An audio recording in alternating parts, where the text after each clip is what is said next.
Olá, é com alegria que damos seguimento ao estudo da Revista Espírita de Allan Kardec. Estamos fazendo o estudo cronológico da revista, desta obra grandiosa do nobre codificador. E hoje estamos iniciando o 9º ano da revista, o ano de 1866. Hoje, o mês de janeiro, que nos traz 7 artigos. Para aqueles que têm acompanhado o nosso estudo, sabe que é um número abaixo da média. Se nós pudéssemos estabelecer uma média, diríamos que cada revista tem aproximadamente 10 artigos. Por isso que depois de 11 anos e 4 meses, que é o total da revista, alguns meses um pouquinho mais, outros um pouco menos, vão totalizar aproximadamente 1.500, 1.550 textos e artigos. Hoje nós vamos começar com o primeiro artigo, As Mulheres Têm Alma? Uma indagação. E é um dos textos que particularmente eu me identifico muito. Nós vamos ver, vamos debruçar grande parte do tempo das nossas reflexões de hoje em torno deste artigo, porque ele está muito bem conectado com algumas questões atuais na área da sexualidade. Mas o artigo pode ser dividido em 2 partes. A primeira parte, nós vamos encontrar Allan Kardec falando a respeito das mulheres, enaltecendo as mulheres, porque vivia-se um machismo imenso. Aliás, a origem deste artigo foi porque Kardec leu num dos jornais que uma jovem de 20 anos estava defendendo o bacharelado, portanto, concluindo ali o ensino superior. E aqui, pelo que consta, era o 4º diploma de bacharel concedido a uma mulher. Kardec não fala, mas possivelmente na França, não se sabe se na França ou em toda a Europa, mas possivelmente na França. E Kardec fala que isso ainda gerava muitas repercussões negativas naquela sociedade machista que vinha de há muito tempo. Nós vamos encontrar nas sociedades antigas este machismo presente e ainda hoje vamos encontrar. Temos, por exemplo, muitas mulheres que ocupam os mesmos cargos de homens, ganhando, segundo uma estatística recente, 30% a menos do que o homem, apesar de estar executando a mesma função. Mas isto, com o progresso da humanidade, com este período de transição, esperamos que este ponto negativo do nosso planeta possa ser devidamente superado. E Kardec muito bem fazia esta defesa, apresentando-nos esta igualdade entre os homens e as mulheres. Inclusive este tema, esse texto, consta de O Livro dos Espíritos. Então aqui Kardec faz esta análise no primeiro momento, dizendo desta saga da luta pelos direitos da mulher, que para muitos naquela época não se reconhecia nem que a mulher tinha alma. Para outros, uma alma inferior. Para outros, uma condição permanentemente de inferioridade. De forma que com a doutrina espírita, conforme Kardec muito bem expõe aqui neste começo do artigo, não há motivo algum para que sustente esta diferença, porque a doutrina espírita traz nas suas bases, nos seus princípios, conceitos que vão, de fato, de encontro, colidem com a ideia de que a mulher é inferior ao homem. A ideia de que a mulher não tem alma, uma ideia absurda que perdurou em algumas seitas, em algumas religiões, talvez alguns ainda hoje isoladamente pensem dessa forma. Mas Kardec vai fazer esta abordagem para realmente demonstrar esta igualdade do homem e da mulher diante de Deus, que portanto é um convite para nós, humanidade, adotarmos estas mesmas balizas perfeitas e justas que procedem da divindade, para que um dia a Terra já não tenha mais espaço para esse tipo de distinção, né, ou de desvalorização da mulher em qualquer aspecto. E o raciocínio que Kardec vai apresentar é que vai nos levar a este segundo tema, relacionado à questão da orientação de gênero, a questão da transgênero, transexualidade, homoafetividade. É um artigo bastante interessante. E vamos ver que naquela época não havia essas nomenclaturas atuais. E Kardec vai usar uma expressão que demonstrava a dificuldade de se entender à época o comportamento de algumas criaturas humanas nessa área da sexualidade. Mas Kardec começa falando, e este é o grande diferencial, porque muitas religiões acreditam que Deus criou almas masculinas e femininas. À luz da doutrina espírita, Deus criou espíritos, princípios espirituais que são assexuados na sua essência e, naturalmente, que durante um período do processo da evolução, conforme acontece na Terra, por exemplo, esses espíritos, né, ou princípios espirituais lá atrás, por exemplo, no reino animal, passando pelo macho, pela fêmea, depois no reino hominal, o masculino e o feminino, são experiências transitórias para que o espírito cresça, desenvolva potenciais e, através das experiências diferenciadas que, em alguns aspectos da vida, a mulher e o homem naturalmente têm de diferente, como, por exemplo, a questão da maternidade. Então, Kardec propõe assim: criou Deus as almas masculinas e femininas, fez estas, as mulheres, inferiores àquelas, as almas masculinas, e toda a questão. Se assim é, a inferioridade da mulher está nos desígnios divinos e nenhuma lei humana poderia aí interferir. Ao contrário, criou-as iguais e semelhantes, e as desigualdades, fundadas pela ignorância e pela força bruta, desaparecerão com o progresso e o reinado da justiça. As frases de Kardec são impressionantes, né? Estava reservado ao Espiritismo resolver a questão, não mais pelos raciocínios, mas pelos fatos, quer pelas revelações de além-túmulo, quer pelo estudo que diariamente deve fazer sobre o estado das almas após a morte. E daí Kardec vai dizer ainda: as almas ou espíritos não têm sexo. As afeições que os unem nada têm de carnal, e por isto mesmo são mais duráveis, porque fundadas numa simpatia real e não subordinada às vicissitudes da matéria. Os sentimentos que os espíritos vão construindo uns pelos outros nas relações humanas nada tem a ver com a matéria ou com o sexo biológico, e sim sentimentos, afeições que a alma vai construindo nessas relações, que, portanto, leva e prossegue no mundo espiritual. Então, é interessante esta abordagem de Kardec, porque nós já vamos entendendo isso.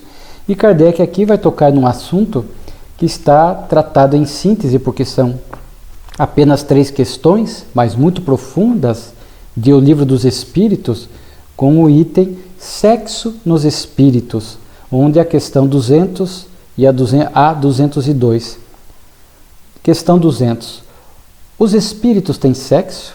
Não como é entendido na Terra, pois os sexos dependem da constituição orgânica. Há entre os espíritos amor e simpatia, mas fundamentados na afinidade de sentimentos, conforme acabamos de ver num texto de Kardec na revista, que vai na mesma linha de raciocínio. Em nova existência, o espírito que animou o corpo de um homem pode animar o de uma mulher e vice-versa? De certo, pois são os mesmos espíritos que animam os homens e as mulheres. E a última questão: quando desencarnado, o espírito prefere encarnar no corpo de um homem ou de uma mulher? Isso pouco lhe importa. Tudo depende das provas pelas quais deverá passar. E na nota de Allan Kardec, diz assim: como devem progredir em tudo cada gênero, bem como cada posição social, oferece-lhes as provas e os deveres inerentes e novas ocasiões de adquirir experiências. Então vejam como se completam esses textos e num primeiro momento, portanto, a doutrina espírita vai nos apresentando que, diferentemente de muitas religiões espiritualistas, sobretudo aquelas que acreditam na unicidade da existência, porque elas acreditam que Deus criou almas masculinas e femininas. Daí, quando surge a questão dessas nomenclaturas, desses comportamentos atuais na área do gênero, naturalmente que nós vamos perceber a dificuldade de se entender e de se enquadrar. Nós vamos aqui abordar principalmente a questão da homoafetividade, a questão da bissexualidade, da transgênero e transexualidade, que está mais diretamente relacionada ao assunto que estamos abordando. Então Kardec toca nesse assunto. Então, almas masculinas e femininas, se Deus teria feito assim, como entender essas opções diferentes que o indivíduo, alguns, fazem aqui na Terra? Então, por isso que muitas religiões têm dificuldade de entender essas questões da área de gênero e de orientação sexual, que se refere à homoafetividade e à bissexualidade. São casos de orientação sexual porque não há um conflito de gênero. O homem sente-se adaptado ao corpo masculino, a mulher sente-se integrada ao corpo feminino, mas tem uma atração, um desejo, por pessoas do mesmo sexo. Então, o seu desejo sexual e afetivo é dirigido para pessoas do mesmo sexo.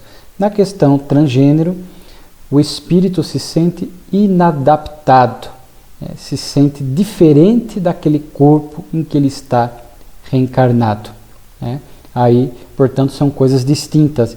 E aí Kardec aqui vai desenvolvendo este assunto, naturalmente, explicando essa questão da inversão reencarnatória, como aqui o Livro dos Espíritos diz que o espírito vai reencarnando, portanto, ora como homem, ora como mulher, aurindo as experiências necessárias. A psicologia chama do ânimos e do ânima. O homem desenvolve no espírito a intrepidez, a ousadia, propicia a ele determinadas posições sociais que a sociedade machista ainda impõe. A mulher desenvolve mais a área do sentimento, e a maternidade faz com que ela desenvolva mais esta área do sentimento, da doçura e da abnegação. E quando nós estudamos a doutrina espírita a fundo, vamos perceber que são raros, mas acontece, os espíritos que vêm oscilando com mais equilíbrio, ou assim, ora vem como homem, mulher, equilibrando dentro de uma certa medida essas experiências masculinas e femininas, estas energias masculinas e femininas, porque normalmente a regra geral é que a inversão reencarnatória se transforma num grande desafio para o espírito. Se eu não me engano, o próprio Leon Denis faz esta afirmação na obra O Problema do Ser, do Destino e da Dor, de forma que muitos espíritos preferem vir predominando numa determinada polaridade.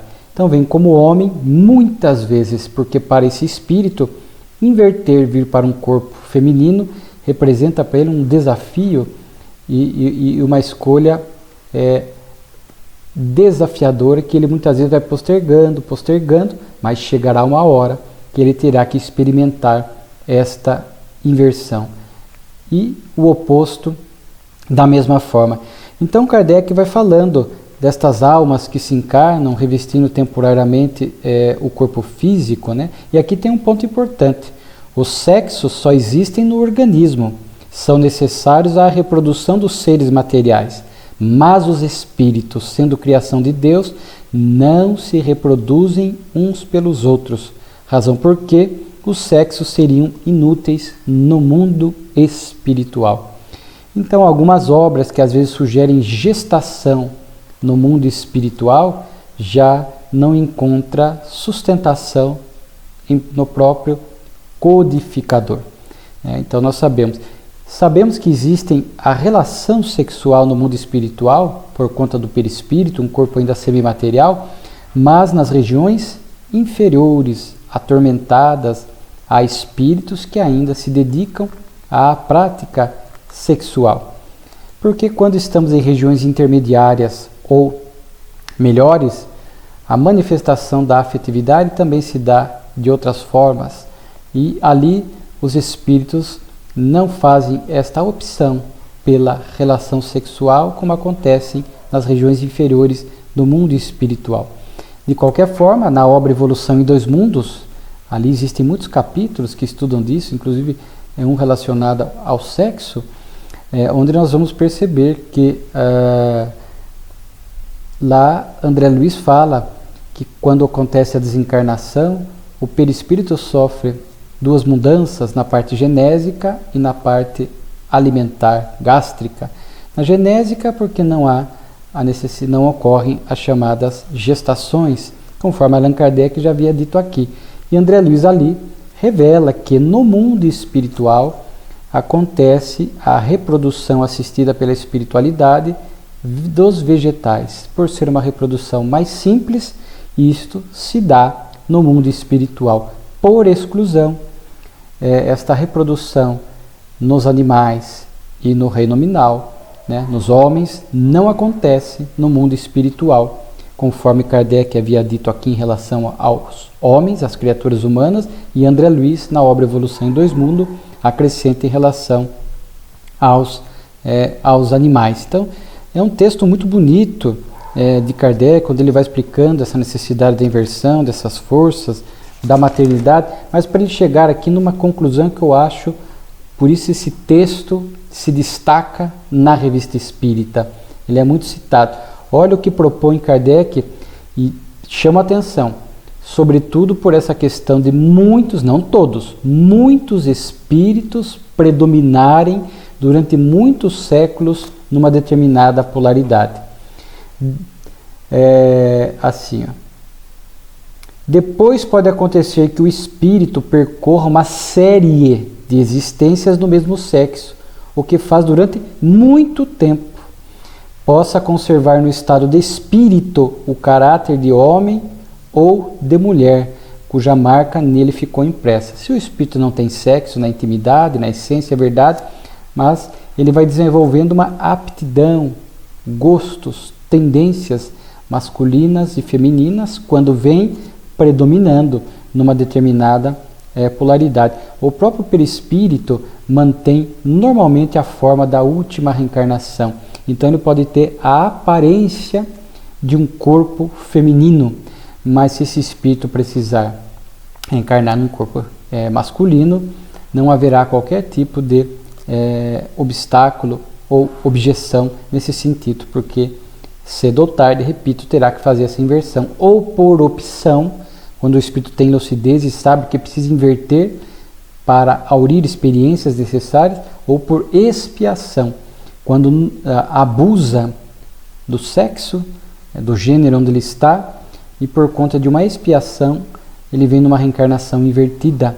Normalmente o homem fazendo o abuso do sexo, impondo, violentando sexualmente as mulheres, o que acontece, nós vemos isso registrado na história, e às vezes vem a inversão por expiação. Mas daí Kardec diz assim, então numa nova encarnação trará o caráter e as inclinações que tinha como espírito. Mudando de sexo, poderá então, sob essa impressão e em sua nova encarnação, conservar os gostos, as inclinações e o caráter inerente ao sexo que acaba de deixar. Assim se explicam certas anomalias aparentes notadas ao caráter de certos homens e de certas mulheres. Sabemos que a homoafetividade, a questão também da inadaptação de gênero, a questão que hoje nós chamamos de transgênero, são nomenclaturas mais atuais, acontece desde que o homem está na Terra. Nós vamos encontrar isso, inclusive, no Antigo Testamento, referências a comportamentos afeminados e outros tipos de expressões, né? De forma que era uma anomalia, não se entendia a causa disso tudo, desses comportamentos, sobretudo com a visão de que Deus cria almas masculinas e femininas, nessa conceituação equivocada à luz da doutrina espírita que alguns sustentam. Então vejam como Kardec faz uma explicação interessante. Talvez notem que esse tipo de inversão, com particularidades nas experiências vividas por esses espíritos, faz com que traga essa predisposição à homoafetividade ou à questão transgênero, conforme nós falamos, né? E aí a gente sabe que o transgênero pode se transformar num transexual quando opta por mexer no corpo, não fica só na rejeição e na inadaptação, cirurgias, hormônios, inclusive de redesignação sexual, isto acontece, né, fazendo com que ele seja um transexual. Claro que nós não vamos aqui abordar todas as questões, o tempo é curto, confesso que nem tenho conhecimento específico para abordar, são mais hoje de 40, 50 nomenclaturas dentro da LGBTQIA+, né? Mas a doutrina espírita, portanto, ao nos apresentar todas essas informações, nos faz compreender o porquê alguns espíritos fazem esse tipo de escolha quando estão na Terra. Tem a ver com o seu passado espiritual, históricos, não só de inversão reencarnatória, mas de históricos, de traumas, às vezes por vários ruídos emocionais que muitas vezes podem predispô-lo a isso, a esse tipo de escolha, que nem por isso estará perdida a reencarnação. O Espiritismo acolhe com profundo respeito e amorosidade as pessoas, independentemente da escolha sexual, de gênero, de orientação afetiva sexual que fazem, são muito bem acolhidas, porque aprendemos com os nobres benfeitores, Camilo, Emmanuel, inclusive na obra Vida e Sexo, no capítulo Homossexualidade, Emmanuel faz uma assertiva muito parecida com esta de Kardec, de que quando o espírito vem predominando muito tempo em certa polaridade. Então vejam que não é uma mera inversão reencarnatória. Inclusive tem um grande orador espírita que nós recomendamos sobre esse tema, da homoafetividade, sexualidade, etc., nosso querido Alberto Almeida. Talvez, inclusive da minha opinião, é o orador e o escritor mais qualificado, fiel à doutrina, pelo conhecimento profissional que tem, como terapeuta, como médico, como profissional da área da mente, né? Atendendo em consultórios, ele tem um conhecimento doutrinário e profissional que lhe permite abordar com muito equilíbrio e serenidade esse assunto. E aprendi com ele que não é uma mera inversão. Foi homem na anterior, vem mulher agora, vai ser homoafetivo ou vai apresentar conflitos de gênero e etc. Não, ele é, como diz aqui, uma das causas, não é a única, uma das causas. E, portanto, quando o espírito vem, vamos dar um exemplo numérico. Um exemplo, você vem 10 vezes como homem, embora o espírito não tenha sexo, mas após vir 10 vezes em experiências masculinas, como diz Kardec, como fala Emmanuel na obra Vida e Sexo, ele vai apresentando um gosto, uma tendência, uma inclinação, um caráter mais voltado à personalidade masculina. Inverte, por opção ou por expiação, estará agora num corpo feminino. Então ele poderá apresentar esses comportamentos, muitas vezes de inadaptação de gênero. Ele poderá apresentar esta orientação afetiva sexual por pessoas do mesmo sexo. Poderá apresentar, não significa que necessariamente o será pelas escolhas externas. Muitos apresentam uma inclinação íntima, mas conseguem guardar isso e conseguem viver naturalmente. Outros acabam fazendo a opção, né, e acabam escolhendo a homoafetividade ou a questão do transgênero, o que, à luz da doutrina espírita, é perfeitamente compreensível. A escolha é do indivíduo. Nisso a doutrina espírita não interfere. Se ele vai externar, se ele vai adotar essa postura, se ele vai fazer uma união afetiva, se ele vai fazer tratamentos hormonais, cirurgia, isso é muito com ele. a doutrina espírita tem esta visão de compreensão e de muita empatia, porque muitas vezes aqueles que estão perfeitamente ajustados no gênero e na orientação afetivo-sexual, né, dentro dos padrões que se apresenta, comum, né, não estamos dizendo que o oposto é errado, mas dentro dos padrões, às vezes tem dificuldade em entender porque não está vivendo aquela experiência, não sabe como é. O sofrimento, muitas vezes, que o espírito vem e experimenta esta inadaptação de gênero. Um homem que o espírito tem uma psicologia masculina e agora está num corpo feminino e vice-versa. E muitas vezes poderá colocar em risco a reencarnação pelos vícios, pelo suicídio, pela profunda infelicidade e conflito.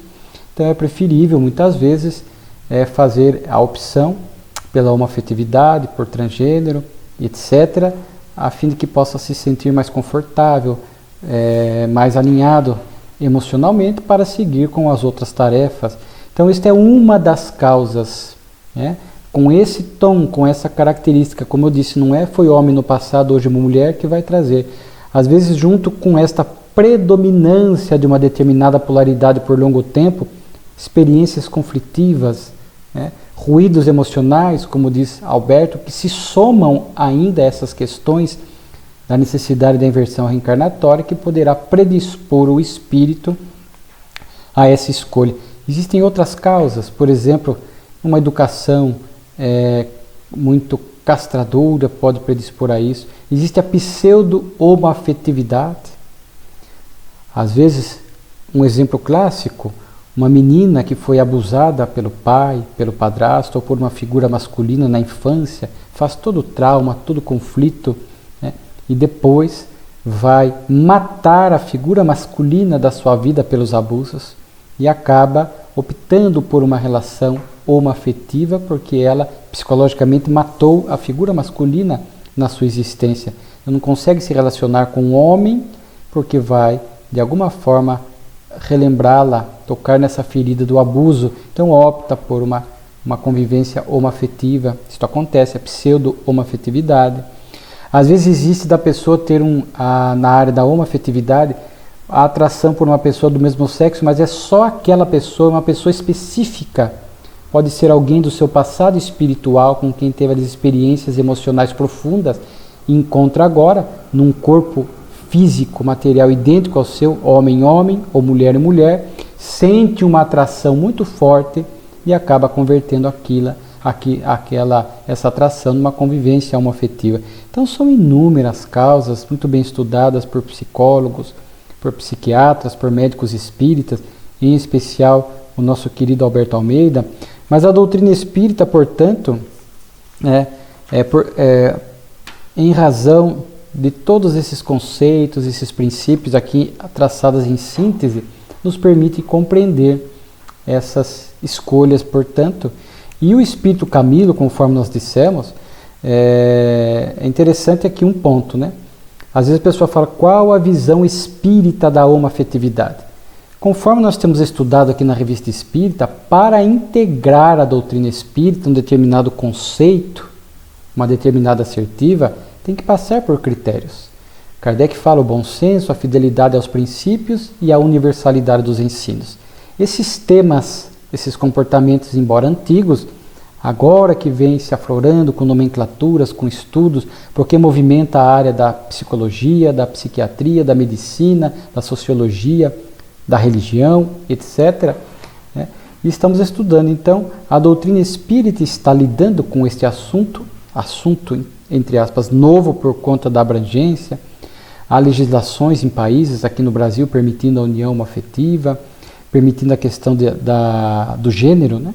Esta inadaptação de gênero, hoje o nome social, o nome no documento, já existem muitos direitos sendo reconhecidos, porque o Espiritismo veio como algo natural.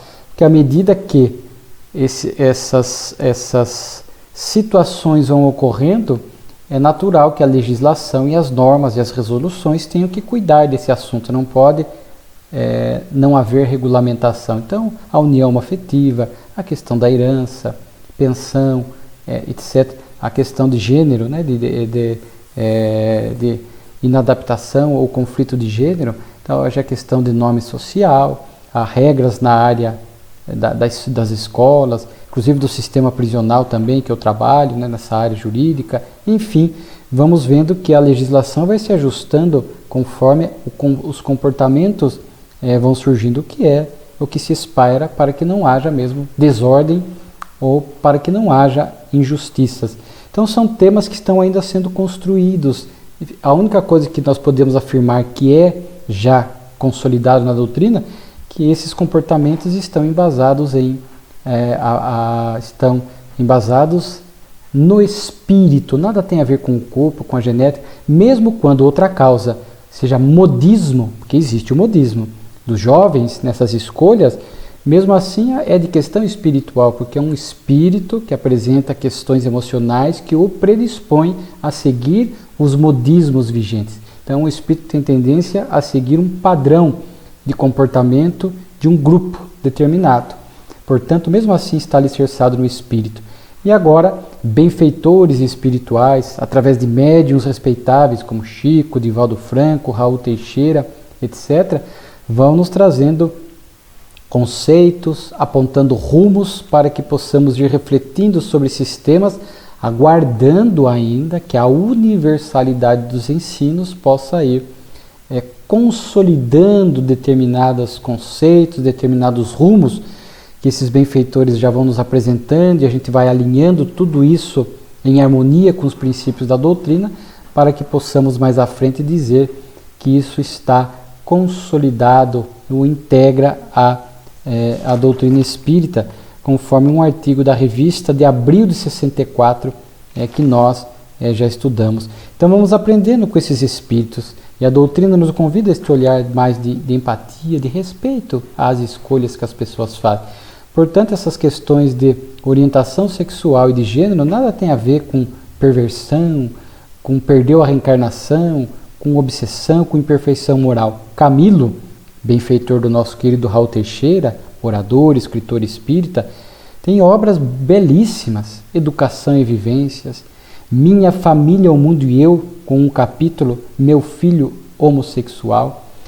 Então a doutrina espírita vai trazendo essas lições para ajudar a família, a sociedade, a ter este olhar amoroso, jamais de rejeição, de afastamento, de punição, ou, como alguns espíritas às vezes pensam, que perdeu a reencarnação, ao fazer esse tipo de escolha na área da orientação, na área de gênero. E Camilo vai nos dizer que a escolha sexual não é o fator mais decisivo na reencarnação, mas sim a escolha moral. Então, quando a pessoa faz a opção pela homoafetividade, ou pela transexualidade, transgênero, que é o que nós mais estamos abordando aqui, que procure manter um comportamento moral alinhado com a doutrina, com o evangelho, com o bem. Que o grande problema é que aí afeta tanto o hétero quanto o homossexual, é a questão da promiscuidade, esta vida pautada pelo sexo desorientado, a troca constante de parceiros, ou agir moralmente equivocado, ferindo, sendo desleal, passando o pé nos outros. Aí, portanto, o mais importante para a reencarnação é o nosso alinhamento moral, o nosso comportamento moral. Então, isso que Camilo vai nos apresentar. E, inclusive, na obra Educação e Vivência, ele tem uma proposta muito desafiadora, dizendo que o amor é energia, sentimento que procede do alto, do divino. O amor é sentimento que nos diviniza, de forma qual é o erro, qual é o pecado de um homem amar um homem e de uma mulher amar uma mulher, e de optarem por uma convivência comum, pautada pela fidelidade, pela amizade, pelo respeito. Então, a doutrina espírita vai nos permitindo este olhar, vai nos dando mais elasticidade, informações e conceitos, conforme Kardec nos trouxe neste artigo, e conforme outros conceitos que obras espíritas sérias, através dos médiuns e dos espíritos citados, Emmanuel, Filomeno também fala, André Luiz também fala bastante sobre isso, Camilo, etc., para que a gente possa ir melhor compreendendo. O que não se justifica é este ódio, esta violência, esta homofobia, esta agressividade, fechar as portas, ou seja, fechar as oportunidades, e muitos templos religiosos têm feito isso.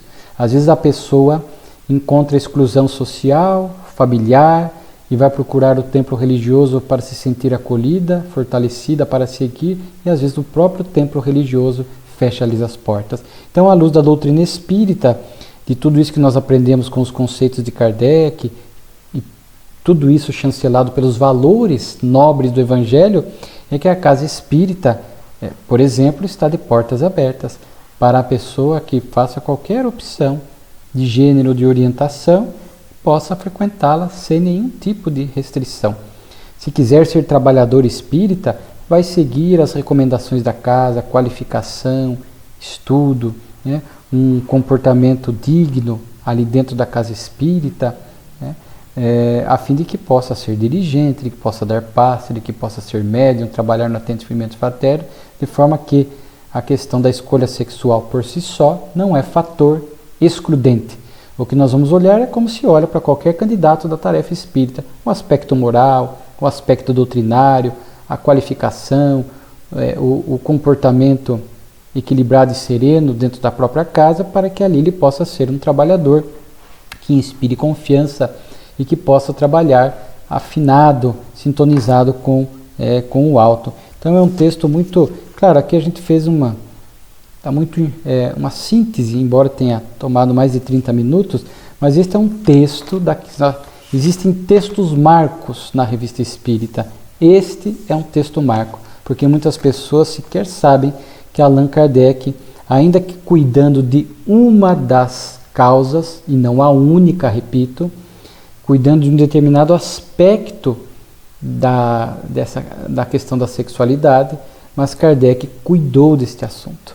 Nos apresentando aí uma forma de entender dentro dos conceitos espíritas, e hoje este tema ainda ele é muito pulsante, muito vivo dentro do movimento espírita e de outras religiões, suscitando muitas conversas e diálogos, mas de forma que não há espaço para qualquer tipo de ódio, fechar portas, de restrição.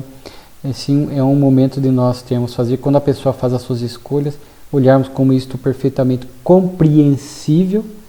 Não significa que o Espiritismo, entre aspas, usando uma linguagem moderna, levanta a bandeira, estimula a pessoa, porque a escolha é individual, e feita a escolha, nós respeitamos e estamos ali para acolhê-la com certeza. Isso é muito importante. O próximo artigo, considerações sobre a prece no Espiritismo, é um assunto muito recorrente, sobre a importância da prece, a utilidade da prece. Esse é um texto assim, não tão longo, mas onde Kardec vai fazer uma síntese dos benefícios e da utilidade da prece. Por quê? Aí que é interessante.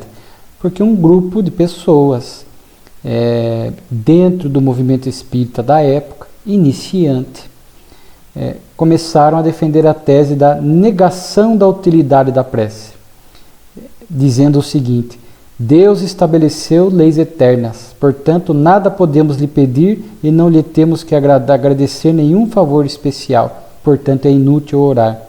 E ainda acrescenta: a sorte dos espíritos está traçada, então é inútil orar por eles, eles não podem mudar a ordem imutável das coisas. E ainda diz: o Espiritismo é uma ciência puramente filosófica, não só não é religião, mas não deve ter qualquer caráter religioso. Toda a prece dita nas reuniões tende a manter a superstição e a beatice. Veja aí, Kardec vai desconstruir esses conceitos equivocados trazidos por esses espíritas, um grupo muito pequenino, com certeza, mas é isso que eu gosto de Kardec. Ele mostra a prontidão na ação para não esperar ideias equivocadas crescerem, contaminarem o movimento espírita.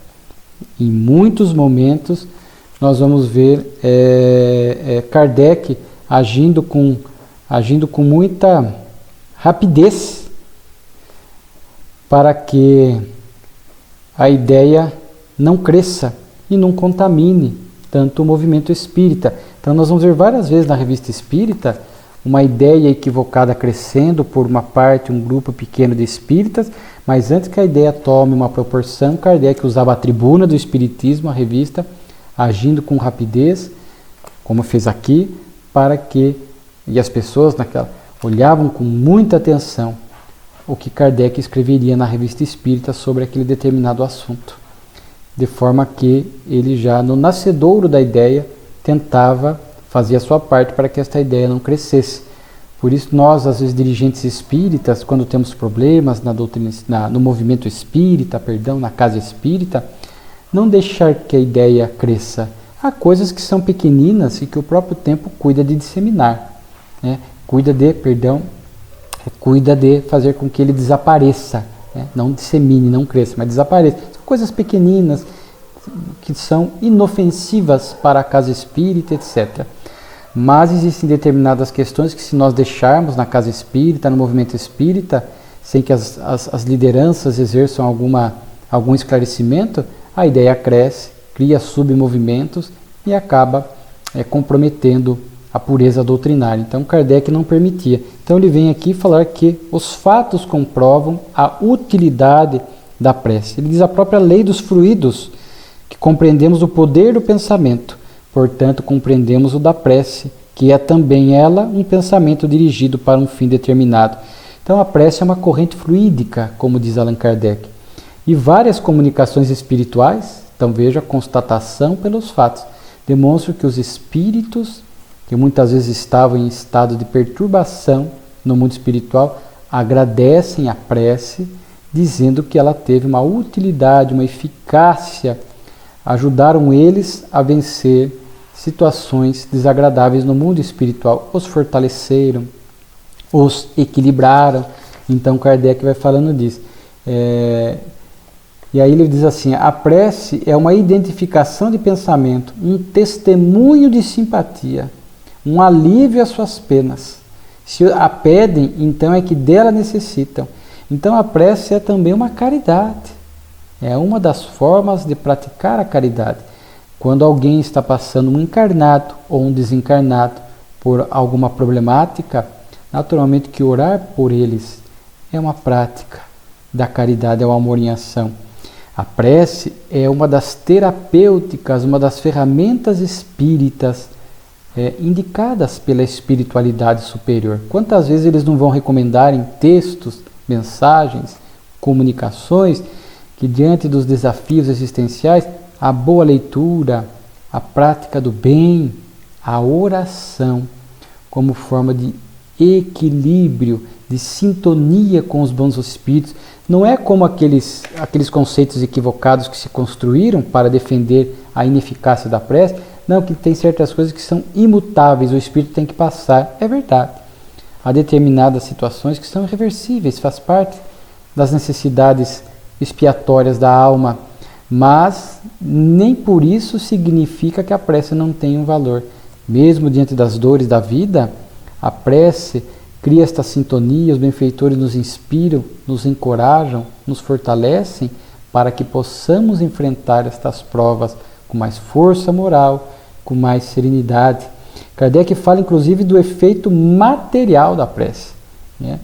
Porque ela tem esse componente fluídico, portanto atinge ao perispírito, que está ligado célula a célula, ou molécula a molécula, ao corpo físico. Portanto, quantas enfermidades, problemas orgânicos que são curados ou atenuados pela prece, quando alguém faz uma prece por nós, uma corrente fluídica, ou quando nós próprios oramos, geramos um estado de equilíbrio e aquilo acaba repercutindo em nossa saúde, em nosso corpo físico. Que é uma frase bonita de Kardec: a prece é, pois, uma necessidade universal, independente das seitas. Depois da prece, se se está fraco, sente-se mais forte. Se se está triste, mais consolado. Tirar a prece é privar o homem de seu mais poderoso suporte moral na adversidade. Olha só como Kardec fala que havia até esquecido de grifar aqui, porque eu gosto de grifar. Mais poderoso suporte moral na adversidade. Então, como defender a sua? Pela prece, ele eleva a sua alma, entra em comunhão com Deus, identifica-se com o mundo espiritual, desmaterializa-se condição essencial para a sua felicidade futura. Então é um texto muito belo de Kardec, né? Ele fala que nas reuniões espíritas de estudo, mediúnicas, a prece predispõe ao recolhimento, à seriedade, condição indispensável para as comunicações sérias, no caso do grupo mediúnico. O sentimento religioso não é sinônimo de profissionalismo religioso. Deve-se mesmo evitar o que poderia dar às reuniões esse último caráter. Então veja, né, que o Espiritismo nada tem de profissionalismo religioso, hierarquia, sacerdócio, chefe, culto exterior. Respeitamos as religiões que assim procedem, mas nós não temos. E já vimos e já falamos que em dezembro de 68, 3 meses antes da sua desencarnação, Kardec vai afirmar que o Espiritismo é religião, né? Porque trabalha a melhoria do sentimento e a comunhão da criatura com o Criador. Não havia feito antes em diversos textos, porque a palavra religião estava comprometida com profissionalismo religioso. Culto, rito, vestimenta, adoração, de imagens às vezes, sacerdócio, hierarquia, etc., né? Então, é um texto muito bonito sobre essa temática da prece. E outro texto aqui, Necrologia, o senhor Didier, que foi um dos livreiros mais importantes de Kardec, editor das suas obras, membro da Sociedade Parisiense, desencarna. Na véspera ele estava ali na Sociedade de Paris, dando conta do seu compromisso, e no dia seguinte morria subitamente numa estação de ônibus a alguns passos de sua residência. Então os jornais noticiaram, alguns até distorceram algumas coisas, Kardec corrige, e aí aqui Kardec vai transcrever a fala dele na reunião da Sociedade de Paris em homenagem a esse trabalhador. Como vimos em vários textos da revista, quando um membro da Sociedade de Paris, um colega espírita de Kardec desencarnava, ele fazia lá na Sociedade de Paris, muitas vezes até no próprio funeral, como vimos, uma fala muito serena, de confiança na imortalidade, de reencontro. E aqui no texto de Kardec, na sua fala, ele até chama uma grande advertência nesse fato, é que a nossa vida se mantém por um fio, porque no dia anterior Didier estava lá na Sociedade Parisiense, no dia seguinte desencarna. O quanto nós temos que estar preparados para a desencarnação, o que não significa ficar pensando na morte de forma doentia a todo momento, mas procurar hoje, não amanhã, cumprir com os nossos deveres morais, aproveitando melhor o tempo para a nossa espiritualização, ajudar o próximo, etc., para que quando a morte chegue, nós possamos estar com a consciência em paz de que estávamos não à perfeição, não sem defeitos, mas procurando fazer o melhor, o esforço para alinhar a nossa existência ao Evangelho. Então Kardec tece um belíssimo comentário a respeito do Senhor Didier, das suas virtudes, do seu coração, e que faria as preces particulares que seriam proveitosas a ele. Então, um complemento ao capítulo da prece. E um lado moral de Kardec. Kardec diz assim, que muitos esperavam que eu fosse lá falar no velório do senhor Didier. Quem falou foi Camille Flammarion. E ele diz assim, muitos esperavam, mas lá estava cheio, muita gente, e quem me conhece sabe, eu não gosto de pousar, de aparecer, de aproveitar a circunstância, e muitas vezes ter que num ambiente desse cheio de pessoas, ficar ali defendendo a doutrina espírita no momento inadequado. Então, a humildade de Allan Kardec, porque muitos poderiam pensar, porque o senhor Didier era muito conhecido, certamente foi um velório muito disputado, com muitas pessoas, muito pelo orgulho, falando, não, eu vou lá, eu vou falar em nome da doutrina espírita, ele era espírita, as pessoas vão ouvir, etc. Kardec não tinha este lado orgulhoso. Aliás, pede que Flammarion fale. Né? Kardec aqui fala a correspondência à carta do senhor Jabé, que ele recebe. É um espírita dedicado, que fala sobre o ano de 1865 que havia passado, o quanto ele foi bom para o crescimento das ideias espíritas. Cita uma obra chamada Espírita, que nós citamos aqui numa das notícias bibliográficas de Kardec, de algum mês do ano de 65. Então, é um texto onde ele fala do crescimento da doutrina e o quanto foi importante o ano de 65. Kardec concorda com o texto de Jalbert e publica na revista.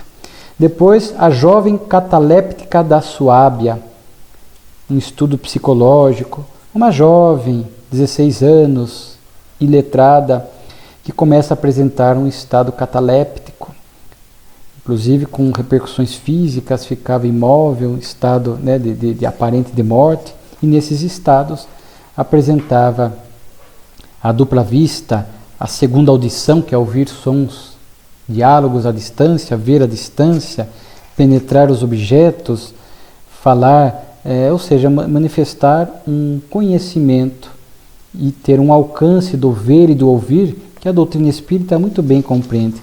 Kardec fala que a ciência oficial, a medicina, não conseguia explicar, porque nega essas faculdades da alma, nega a alma, nega o intercâmbio muitas vezes, de forma que, inclusive estavam trazendo esta jovem a Paris porque ela estava com alguns problemas orgânicos por conta desses estados de catalepsia que lhe aconteciam, mas o que fazia com que ela entrasse nesses estados de emancipação da alma. Kardec vai fazendo um estudo valioso que nós já vimos outras vezes, esses estados de emancipação da alma, né?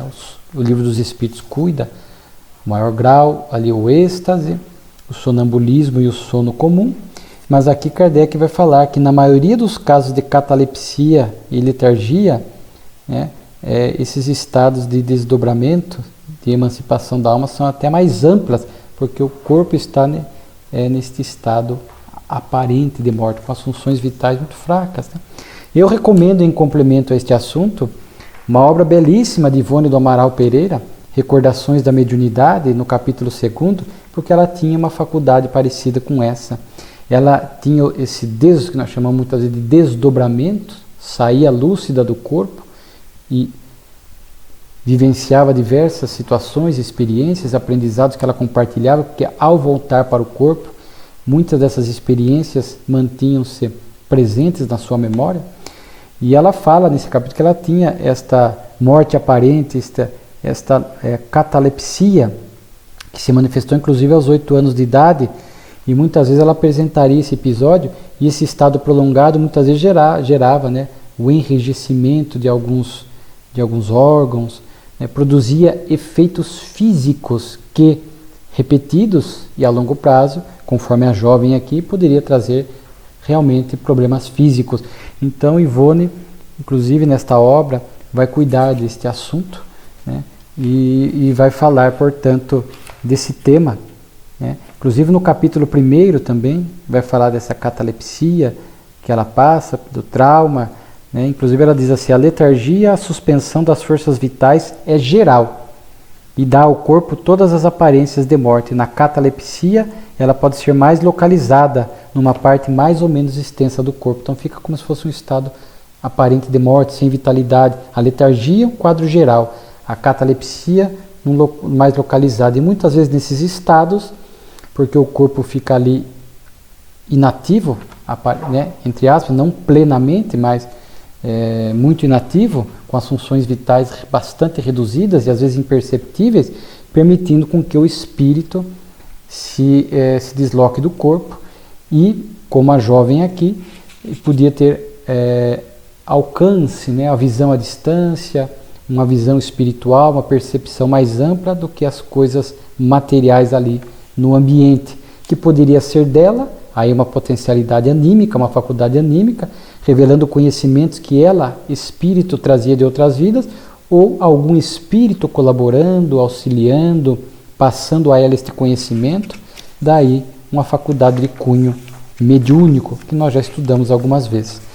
Temos ainda poesias espíritas, para quem gosta, né, de Alfred de Musset, que era realmente um escritor, poeta desencarnado, e uma senhora recebe uma poesia dele, sem que estivesse pensando nele, era uma médium de psicografia, vidente. Inclusive depois um conhecedor dos estilos de Alfred de Musset verifica a poesia e afirma que não era espírita, mas diz que é o mesmo estilo, a mesma característica, o que comprova a mediunidade, comprova a continuidade da vida, de que este poeta realmente veio pela mediunidade da médium aqui, que não é identificada, a senhora X. Tudo isso são provas da mediunidade, provas da continuidade da vida, provas do intercâmbio, que até hoje, para muitos incrédulos, ainda são necessárias essas provas. A primeira obra do Chico, Parnaso de Além Túmulo, também poesias de poetas brasileiros, portugueses, estudados por muitos, e Chico, médium intermediário, provando que eram esses espíritos, Casimiro Cunha e outros, os respectivos estilos, etc., que ninguém conseguiria copiar esses estilos desses poetas. E o último artigo, o Espiritismo toma posição na filosofia e nos conhecimentos usuais. É lançado um novo dicionário universal e Kardec faz parte dele. Onde ele pode ali, como dicionário, claro, cuidar de determinados conceitos espíritas. Então era muito importante, porque Kardec queria que os conceitos espíritas chegassem corretos, sem distorção às pessoas. Então ele é convidado, e aí olha a moralidade de Kardec. São vários autores que constroem esse dicionário universal. E o nome de Kardec está primeiro, Allan Kardec, e depois o nome dos outros autores. E Kardec é assim, para que não haja qualquer confusão, o meu nome está em primeiro lugar, não por destaque, por ser especial, melhor do que os outros. Não, apenas porque seguiu uma ordem alfabética. Claro que se percebe a ordem alfabética, mas muitas pessoas vão lá, não, o nome de Kardec está em primeiro. Então, para que não desse margem a qualquer tipo de pensamento nessa linha, preventivamente Kardec na revista diz, olha, meu nome está em primeiro lugar, mas é por questões alfabéticas, questões de, começa pela letra A, etc., são vários autores. Então ele fala da importância dessa obra e ele vai citar um exemplo. O verbete alma está naquela época novo dicionário universal, onde Kardec pôde colocar ali, incluir também, junto com outros acréscimos, que não era um dicionário simples, assim, apenas com a conceituação da palavra, mas havia espaço para um desenvolvimento de uma ideia para explicar a palavra. Então, na alma, Kardec teve espaço para explicar a alma, e ele vai falar a alma, vai falar imaterial, individual, imortal, sua essência íntima é desconhecida, a origem primeira da alma é desconhecida, porque o princípio das coisas está nos segredos de Deus. A alma é essencialmente progressiva, adquire incessantemente em saber e em moralidade, pois que são vistas em todos os graus de desenvolvimento, criada simples e ignorante. Então Kardec pôde colocar no dicionário palavras, por exemplo, alma, com certeza a reencarnação estava lá, perispírito estava lá, e Kardec pôde colocar a ideia, o conceito exato do espiritismo para quem consultasse o dicionário pudesse ter acesso a essa informação de forma fiel, porque como temos visto ao longo da Revista Espírita, não foram poucos jornais e escritores que levianamente tentaram distorcer os conceitos da doutrina. Então Kardec achou importante participar do dicionário para que a ideia espírita fosse apresentada de forma adequada. Então estamos começando o 9º ano. Quanta coisa, quantas lições ainda nos aguardam ao longo do ano de 66 e até abril de 69. Com certeza vai ser para nós uma oportunidade de valiosas reflexões doutrinárias e morais para a nossa vida. Muito obrigado.